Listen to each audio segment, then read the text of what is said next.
Boo-boo. I'm just finding out that there's like a theme park or something on them. Look at this. Not only that, but there's insurance on them now too. What the?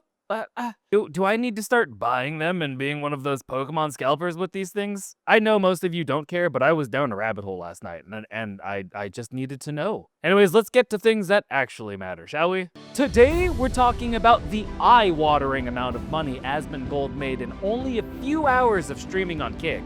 A DoorDasher managed to drive into restricted sections of an airport. Literally, no one stopped them. And let's talk Diddler updates. All in today's end of the week episode of...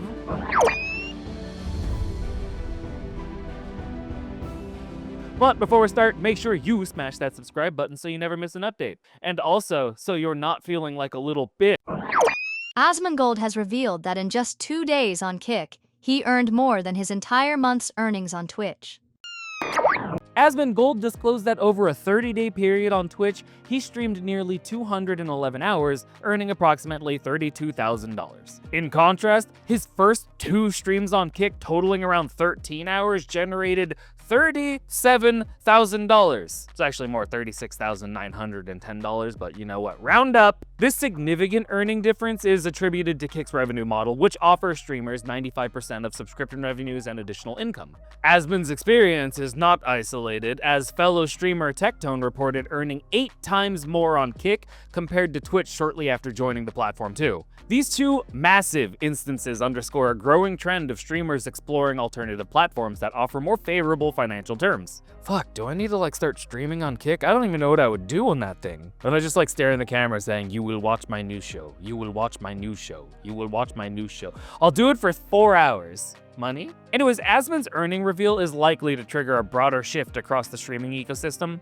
with some of Twitch's biggest names showcasing the financial upside of Kick. A wave of creators may and was most likely soon to follow. The question is, how long can Kick maintain this generous 9-5 revenue split in the face of potential surges in new streamers and the technical demands that follow it, such as increased bandwidth and server load? Scalability will be tested quickly here. If user traffic and streaming hours multiply, Kick will need a robust infrastructure investment to keep pace without ruining service. Simultaneously, a larger and more diverse creator base means broader exposure and scrutiny. We all know scrutiny needs to happen to Kick, be real. To sustain and grow its business model, Kick will eventually need to attract major advertisers, and that evolution could force a tightening of its current anything goes content policy. I mean, with controversy-prone streamers already creating global headlines, the platform risks alienating advertisers unless it starts enforcing clearer guidelines. The tension between creator freedom and advertiser expectation may soon define Kick's next phase.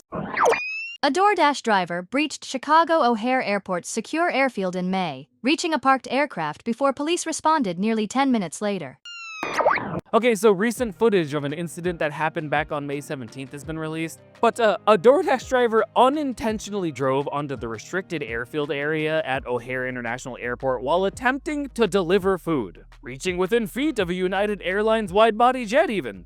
The vehicle had passed through a security gate without resistance and traveled a significant distance across the airfield, revealing a failure in both human oversight and automated alert systems. Surveillance footage showed the vehicle's presence near the aircraft for several minutes before being noticed by baggage handlers. Despite the seriousness of this breach, a marked police vehicle only arrived on scene nearly 10 minutes later. Pretty sure if there was bad intent here, you were late. The driver later explained he was only following GPS instructions and had no intention of violating security protocols. At least he was released without charges. Notably though, the private security guard on duty admitted to noticing the unfamiliar vehicle but failed to report it. Of course, in response, the guard's employment was terminated and her credentials were revoked. Kinda rightfully so, hate to say it. The case obviously exposed lapses in parameter security and response protocols at one of the nation's busiest airports. I don't know, it's just a little bit of a funny story because, as delivery services increasingly intersect with high security environments, more rigorous access controls, training, and technological safeguards are gonna be required to prevent reoccurrences and protect sensitive areas. And yeah, having driven DoorDash, there's been multiple instances where I was just like, am I supposed to be here? I don't think so. If anything, I think DoorDash is the blame for this now. Tensions escalated in the Baby Oil Bandit's ongoing trial as the judge reprimanded him for courtroom misconduct. The proceedings revealed more disturbing allegations from women who claim the celebrity butt smasher subjected them to abuse and coercion. Yes, well, it looks like the judge had warned the velvet rope villain he could be banned from the courtroom for repeatedly nodding and making expressions toward the jurors during witness testimony. Having labeled the behavior as absolutely unacceptable, the judge demanded it cease immediately. It's like you can't threaten witnesses or something. Shocker. In addition to calling out the inappropriate actions, the courtroom also heard from another witness today, only being known as Jane, a former partner of the slippery bandit, who testified to a pattern of emotional manipulation and coerced, actual encounters. I said actual, yes. Her testimony described hotel nights arranged by the bubble bath menace, where he allegedly pressured her into acts with other men for his viewing. Diddy's kind of a cuck, isn't he? She recounted a growing sense of obligation, particularly after the Diddler began paying $10,000 monthly for her housing. Jane also testified that the Disco Dungeon Daddy supplied her with a cornucopia of drugs. I've got them listed here, but I don't think I should say them out loud. Sorry. You can look it up online. I'm not trying to get demonetized. Which, if you guys want me to just say stuff out loud, should I start a Patreon? I mean, I'm real tiny and I don't think there's a consistent bunch of you just yet, but hey, if you guys want to, see me just say shit instead of being a child about it, we'll get there. Anyways, where was I? Right. Said Disco Dungeon Daddy supplied her with a cornucopia of different drugs early in the relationship, and that drugs were used and were present during many of their encounters, including the orchestrated hotel nights. Her direct examination continues this Friday. Meanwhile, Ventura's friend, and I might get this wrong, so sorry, Brianna Bongolan, faced an aggressive cross-examination over allegations that the penthouse perv physically and actually assaulted her. The defense introduced evidence suggesting that the glistening goal was elsewhere during the alleged incident and accused Bongolan of fabricating her parts of the story. Prosecutors countered with messages from Ventura's phone supporting Bongolan's account of the balcony incident, showing DJ Consent Optional assaulted her that day later.